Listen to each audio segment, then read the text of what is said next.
Hai teman-teman, kenalkan nama saya di sini Anissa Masyuro. Di sini saya mengangkat tema tentang marginalisasi gender. Apa itu marginalisasi gender?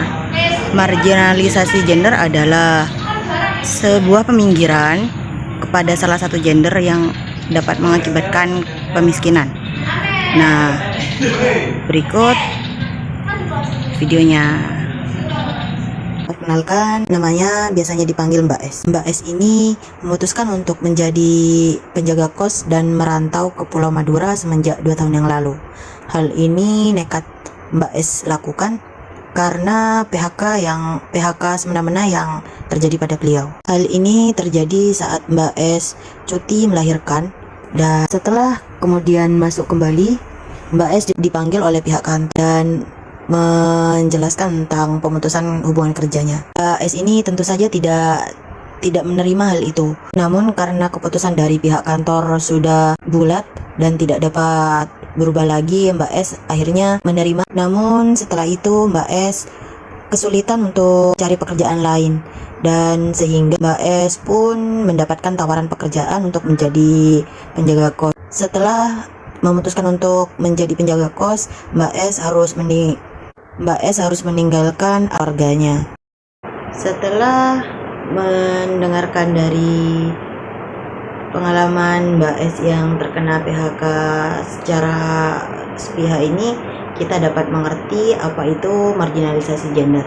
Dan mari kita bahas tentang penyebab dari marginalisasi gender. Penyebab dari marginalisasi gender yaitu salah satunya stereotip gender.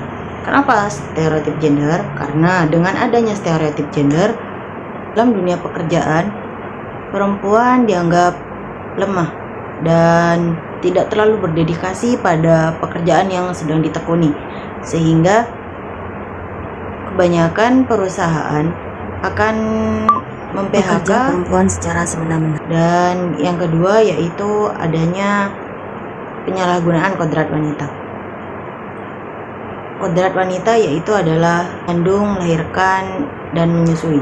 Dengan kodrat wanita yang seperti itu, wanita akan dianggap setelah menikah dan mempunyai anak tidak akan bekerja terlalu efektif karena akan memiliki kesibukan untuk mengurus rumah tangga, mengurus anak, dan dirasa oleh perusahaan hal itu akan menghambat pekerjaan dalam bidangnya. Langkah pertama untuk mencegah terjadinya ketidakadilan gender ini yaitu yang pertama, terus mengupgrade diri kita dengan memperbanyak bacaan, diskusi, serta mengikuti kegiatan yang mengangkat isu-isu tentang ketidaksetaraan gender. Dengan mengikuti aktivitas tersebut, kita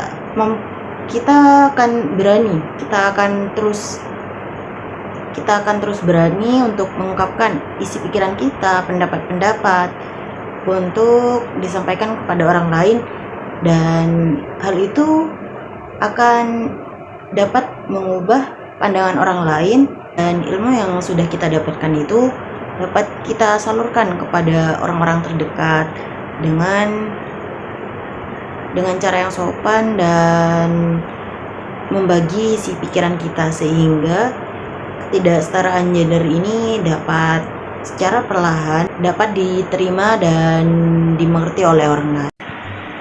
Untuk pencegahan yang kedua yaitu stop stereotip gender. Mengapa kita harus menghentikan stereotip gender? Karena kecenderungan ketidakadilan gender ini berawal dari stereotip gender. Misal seperti kekerasan pada wanita. Hal ini berawal dari pelabelan masyarakat bahwa wanita itu lemah, wanita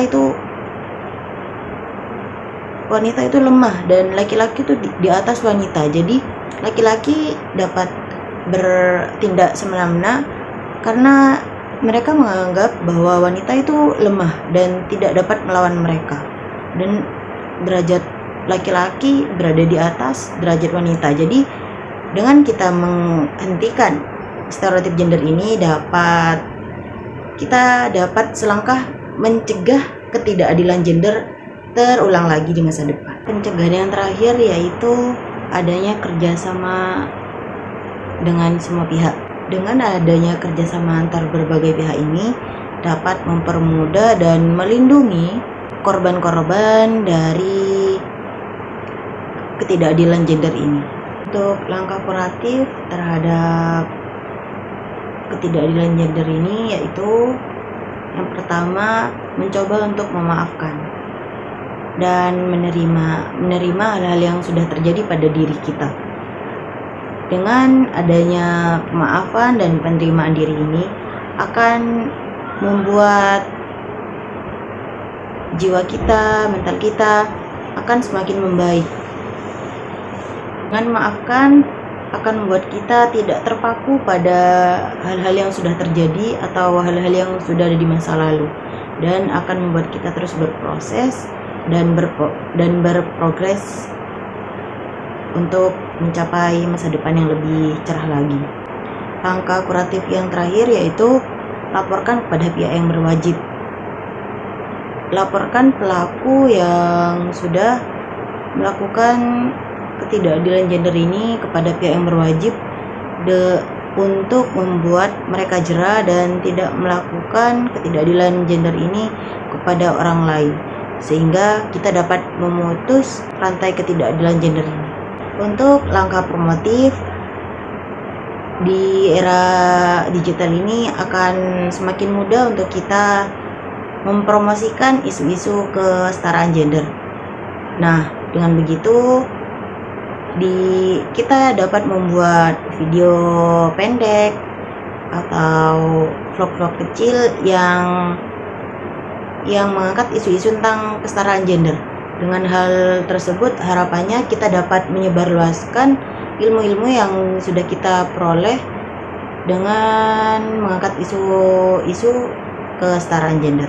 Langkah promotif yang lain yaitu kita dapat membuat seminar yang mengangkat isu-isu tentang kesetaraan gender dan memilih pemateri yang menarik, yang asik, dan sehingga para tamu yang datang dapat lebih memahami apa sih kesetaraan gender itu dan bagaimana sih melakukannya dan apa sih dampak buruknya jika kita terus-terusan melakukan ketidaksetaraan gender itu. Sekian, terima kasih.